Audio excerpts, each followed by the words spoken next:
Hi, everybody. I'm Brittany Lewis, a breaking news reporter here at Forbes. Joining me now is Forbes senior contributor, Jack Kelly. Jack, thanks for coming on. Oh, thank you for having me.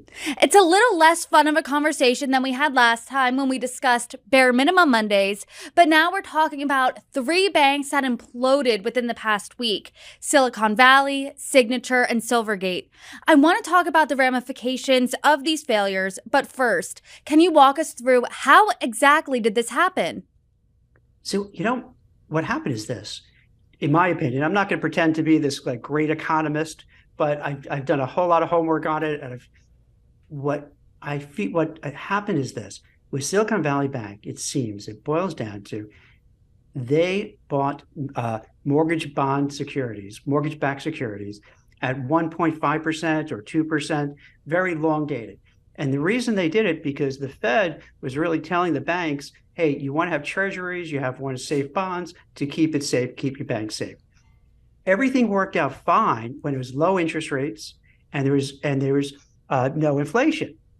But when inflation came around and interest rates came up, you had the bonds that were for 1.2%, 1.5%, and you can now go and get 4% at your local bank.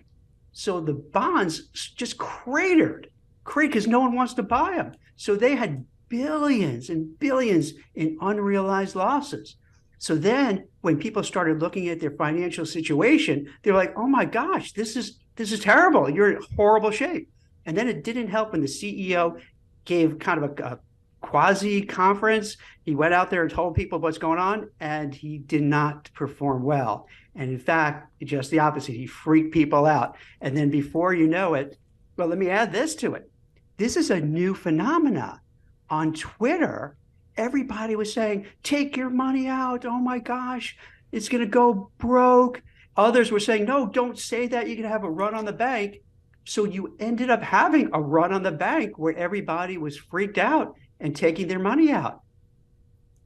And then what happened? There's nothing left. They have to just kind of have the FDIC come in there, close the doors, and start all over again. I want to talk about the ripple effects here because obviously last week when you saw this bank's collapse, that's terrifying. It harkens back to 2008 and no one wants to see that again. I know that for sure. But how is this impacting other banks in the country?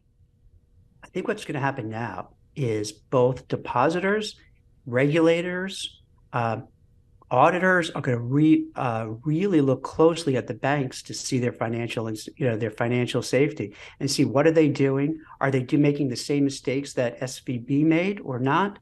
So there's going to be a lot of homework here being done.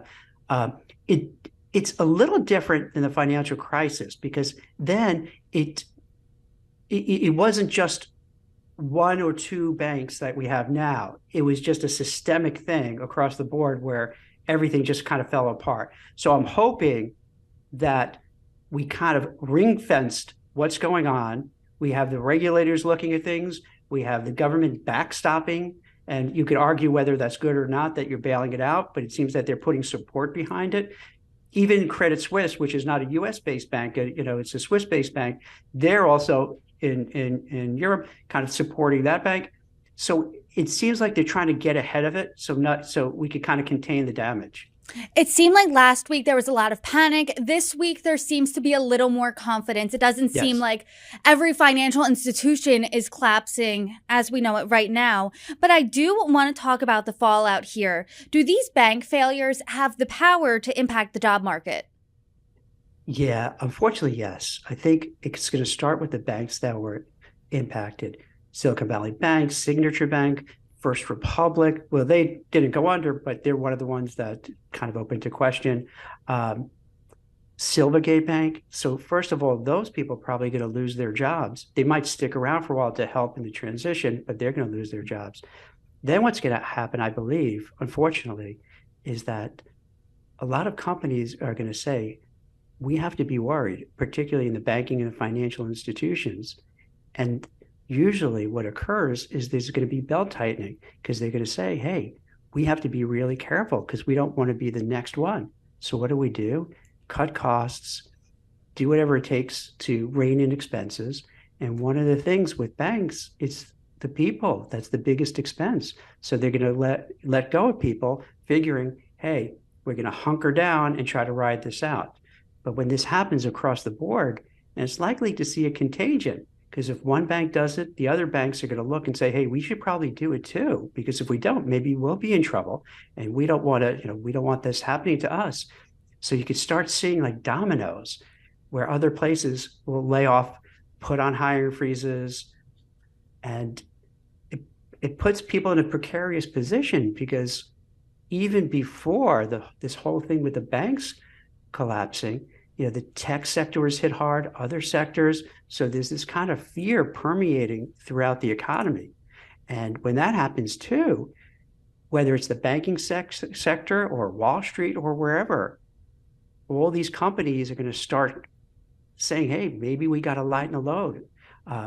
Facebook is a good example, or Meta is a good example, where Mark Zuckerberg recently just announced another 10,000-ish layoffs after a prior 11,000 layoffs, with the idea that he wants a year of efficiency, which is a polite way of saying cutting costs and letting go of people and putting on hiring freezes. Jack, we've seen in the headlines now for months a looming recession, and you've touched on that point exactly. Is this doing anything to quell those fears?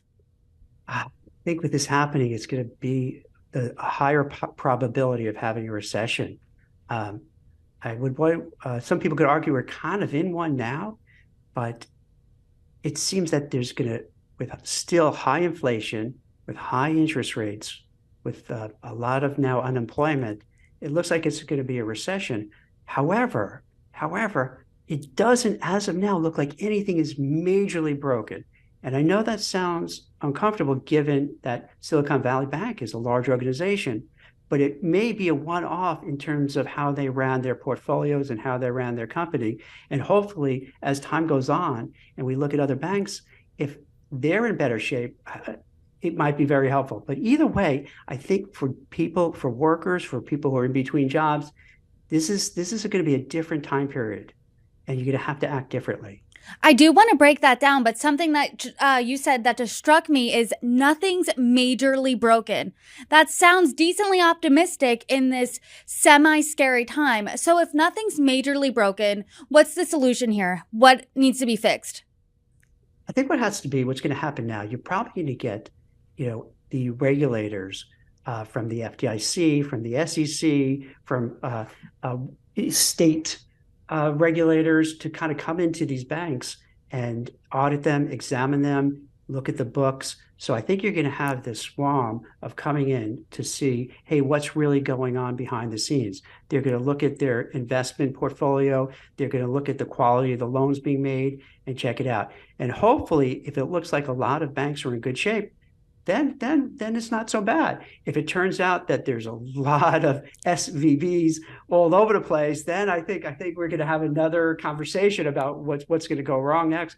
But I got a feeling it's not, because we probably would have heard that already.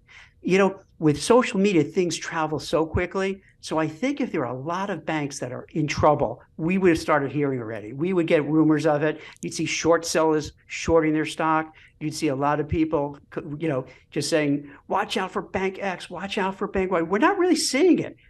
Think about it. The last day or two, when I'm looking at Twitter, and not that that's the benchmark, but, you get a good real-time feel. You could just feel the temperature has been coming down.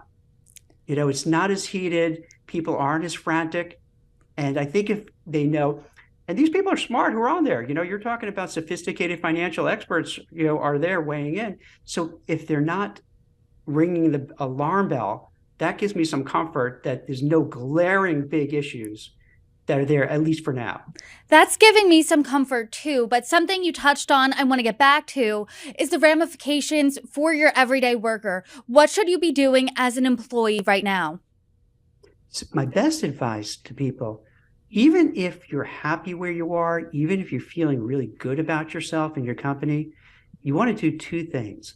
And you're going to think I'm kind of talking out of both sides of my mouth here, but one is that you want to do away with the bare minimum Mondays, the try less Tuesdays, the quiet quitting, the acting your age.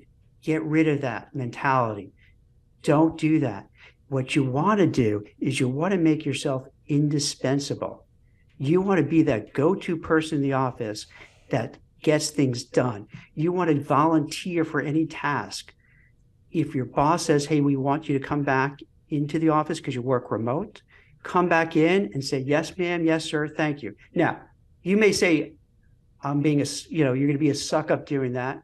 No, you're being realistic. Things are different. Things are tougher. The times have changed. And when the things change, you have to change with it. You have to be smart enough to know, hey, we're now entering a different environment, a more austerity-driven environment. And you have to be careful. So you want to hold on to your job and do what it takes. However, here's the second part. Just because you're working hard at your job to keep it, it doesn't mean you could have a stealth search at the same time. So you want to find recruiters in your space who know what you do, reach out to them, tell them about what you're looking for, what kind of company, what kind of job, what kind of compensation, and let them do the work for you and look for opportunities to share with you. Network. Tap into your network to get leads, to say, hey, Brittany, do you know anybody at such and such firm? I'd love to work there. Can you make an introduction? Maybe get in touch with some career coaches who could help you with your resume, with your LinkedIn profile, maybe even ghostwrite some stuff on LinkedIn to make you stand out. So you want to have both, making sure you hold on to your job simultaneously by hedging your bets. You want to kind of look for another job just in case. Go on some interviews, informational interviews, network, test the water, respond to jobs online, so that if anything goes wrong with your company, you don't have to worry and then start from square one to start looking. Jack, your plan here really covers all your bases, trying to stand out at work, also looking for another option in case things don't really pan out there. But an interesting trend that I saw over the past few years is that the power was in the hands of the employee. It seemed. Now is the power in the hands of the employer. Completely changing. It's amazing how it seems like almost overnight, companies went, particularly say in the tech sector, from catering to their workers, giving great stock grants and stock options, high compensation, high pay. If you want to work from home, you could work from home. If you don't want to work today, don't work today. If you want to work on this project, work on this project. Hey, by the way, we have free breakfast, free lunch, free laundry, free shuttle back and forth to work. Oh my gosh. There's a venture capitalist who basically said they were hiring people for vanity purposes, doing fake work, that because things were so hot and for so long within the tech sector, they just hired super aggressively. Now it's just the opposite. With high inflation, high interest rates, uncertainty, now the leaders of these companies are saying, whoa, we can't do this anymore. We can't afford this anymore. So we're cutting out everything. We're going to cut out, we're going to wring out all the excesses. We're going to lay off people. We're going to put on hiring freezes. We're going to tell you to get back to the office because we want to make sure everyone's working. So you're going to see this shift coming for the next few months. I don't know how long it's going to last, but you're going to see the power dynamic change from when the worker said, hey, I don't want to go into the office. I'm not going to go. And the bosses would say, okay, all right, you don't have to come in. Now they're going to say, well, if you don't come in, we're going to let you go or just leave, quit. And then if it's a tough job market and not a lot of opportunities and other companies are doing the same thing, where are you going to go? So you're going to lose that. You're going to lose the command that you had in the past. And this is going to be unsettling for a lot of people. And trust me, I am not happy saying this. Don't get me wrong. I'm going to get a lot of hate, Brittany, when this is online. People are going to hate me. But I'd rather be honest and transparent and advise people and have them dislike me, dislike the messenger, rather than saying, oh, don't worry, everything's going to be the same. And then they realize, oh my gosh, I should have started planning to get a new job, or I should have really worked harder so they would have kept me instead of laying me off and not laying off somebody else. So this is a time where you can't be complacent. You have to be really smart, really thoughtful. You have to kind of plan what you're going to do. And you don't take anything for granted. Also, you don't want to panic and make any rash decisions, because when things go bad, People hastily make decisions. So as I mentioned, hey, you want to look for another job, but you just don't want to jump to any job. You don't want to panic and just take a job for the sake of taking a job. And then 3 months later, 6 months later, you're like, oh my gosh, what did I do? What a bad mistake. You have to keep your wits about you. You have to be emotionally and mentally strong to navigate this new untested, really, environment that we're going through. It's important for people not to be caught flat-footed. So I appreciate your honesty, your transparency here. You're coming up with a game plan that's pretty tangible for people. But is this time comparable to any other time in the job market? It's sort of comparable to, like, let's say, the early days of the pandemic, when there's just a lot of uncertainty, like, what's happening? How is it going to play out? We just don't know. The financial crisis, similarly, like the beginning days, what's going on? What's going to happen? I would say take a page out of that playbook. And it's really the same. It's saying, hey, I got to watch out for myself. And this is going to sound harsh and cold, but it's reality. No one is going to really care about you except for yourself. You can't depend on your company. You can't depend on your boss. You have to depend on yourself and navigate your career. You have to think, what's best for me? How can I hold on to my job? If I can't hold on to my job, how do I get another job? And then put a game plan together to get that other job. If you can't get another job, how can I make some money? What can I do? How else can I have a living? Do I go back to school? Do I take courses? These are the things you want to start thinking now before it's too late. Because once you get laid off, then you can't think straight. You're worried, you're stressed, you're anxiety-ridden. So now is the time to start planning. You want to have your plan to keep your job and plan to look for another job, and then maybe have some other ways to bring in some income so it takes some of the relief and some of the pressure off. Jack, we're floating terms like recession, financial crisis. Do you think where we're at right now, where we're sitting today, we are going to see a great financial crisis 2.0? I think if I had to bet, I would, well, let me put it this way.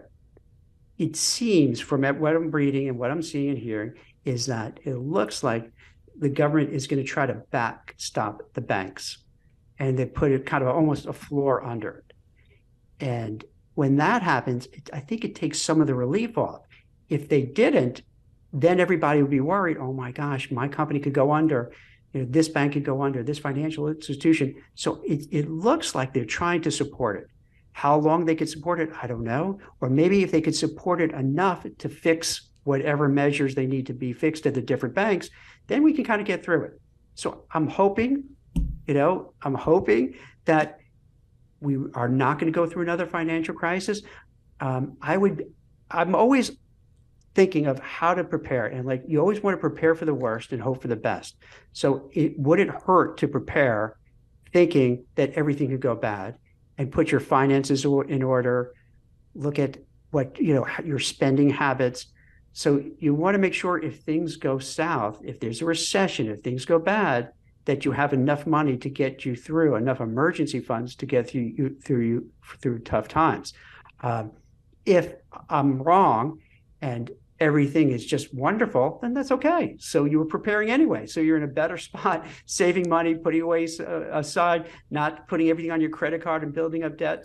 So you want to be careful, you want to be cautious, you want to be thoughtful, and you want to protect yourself financially and in terms of your job. Jack, I love talking to you because you are a strategy guy. You tell people what to do in the job market and what you're seeing. So I do want to leave our viewers here with an action item. What do you think they watch the video? What's the first and most important thing that our viewers should do right now in the job market? I think the first thing now is to assess where you are, what you're doing. You want to look at your company and figure out, are they in good shape or not? Look at their financial statements, ask around, see how the reputation is with other firms. If it's sound, that's great. If it's not sound, you want to start looking around. The key is this: you want to take active control over your career. You don't want to just sit around and wait and hope everything is great. You want to, as I mentioned before, you want to be strong in your job. You want to do whatever you can to keep it. But at the same time, keep looking for another opportunity. You want to keep your finances in order so you have enough money to go through a bad streak if it takes a while. You want to get involved with, build out, cultivate your network so they can come up with other opportunities. And then you want to kind of just keep your eyes open to see how things are playing out. So you can make sure you're not going to be the one who are laid off. You're not going to be the one who can't find a job. You want to get ahead of the curve. I always appreciate your insights. Jack Kelly, thank you for joining me. Thank you so much.